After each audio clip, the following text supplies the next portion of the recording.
Hey, normally I write a new poem for this every year just so that I write one a year, but I'm cheating this year. I've talked about the novel for so long that my veracity is at stake, so I just want to prove that it actually exists. I'm going to read a little bit from that. The book's called I'll Never Get Out of This World Alive, which is also the title of a Hank Williams song. And the main character is a defrocked doctor who was born in New Orleans. And in 1963, he's long lost his license because he developed a taste for morphine somewhere along the way. And he supports his habit largely by performing abortions and patching up the odd gunshot wound in the middle of the night. Oh yeah, and 10 years earlier, he may or may not have been traveling with Hank Williams when he died. And this is Doc's just performed a procedure and made a little money and got himself straight for the day, and he's back in the beer joint hoping that lightning will strike twice in one day. So the happy hour crowd began to filter in. And unlike the daytime patrons, these folks were mostly squares who busted their backs all day long building houses that they could never afford or to live in, or repaving perfectly serviceable roads in neighborhoods way across town. They arrived in groups of 3 or 4, drank a pitcher of beer between them, or maybe shot a game of pool before hurrying home in time for supper. It was always one of them who dropped the first nickel in the jukebox. The Mexicans usually played records by the local conjuntos like Santiago Jimenez or Tria de San Antonio, or maybe one of the big mariachi bands from Mexico with blaring trumpets and a singer with a voice to match. Songs about the black-eyed girl they left behind and the beautiful mountains they would never see again. Fine.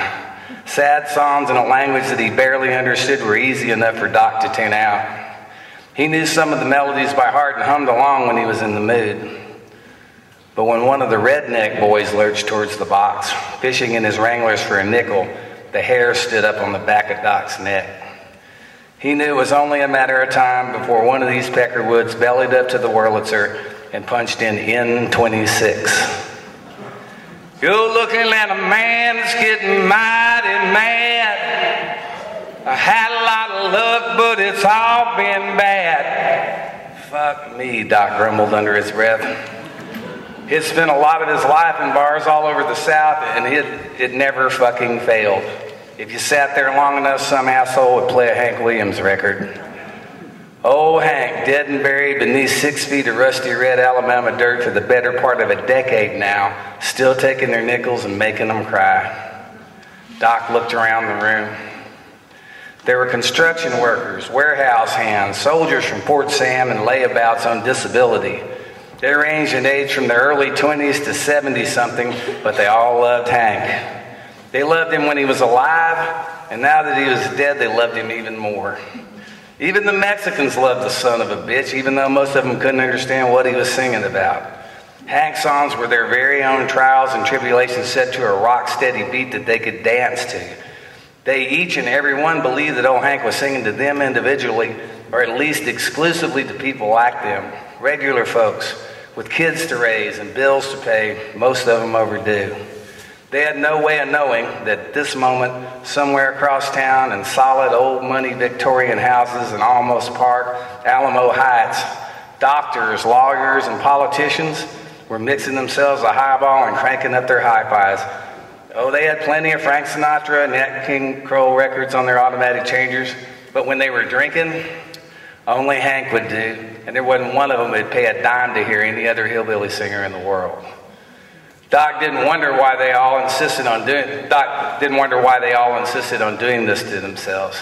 He knew what was getting ready to happen. When one of Hank's records dropped into place on an automated turntable, even the initial rumble of the needle and the well-worn grooves sounded lonesome. The crying steel guitar was the bait, but it was the beat that set the hook, and by the time Hank's voice crackled from the speaker, it was too late. There was no escaping now.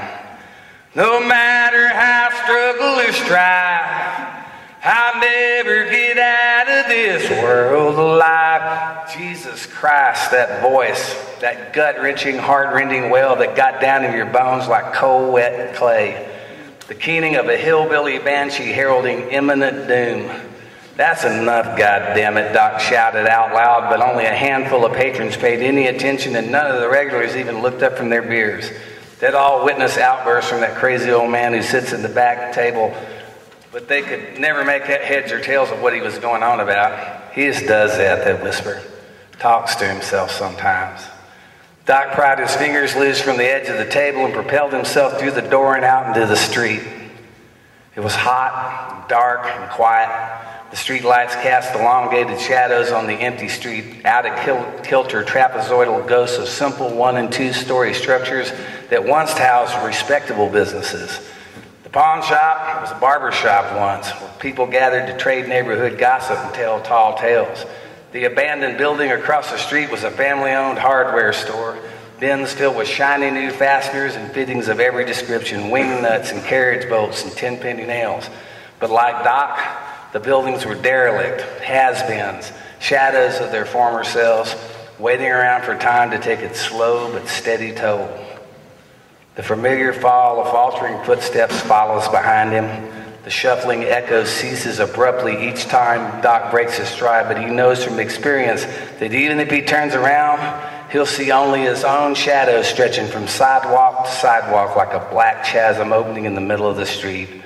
So he just turns, keeps on walking, and the ghost follows him all the way home. Oh, bravo.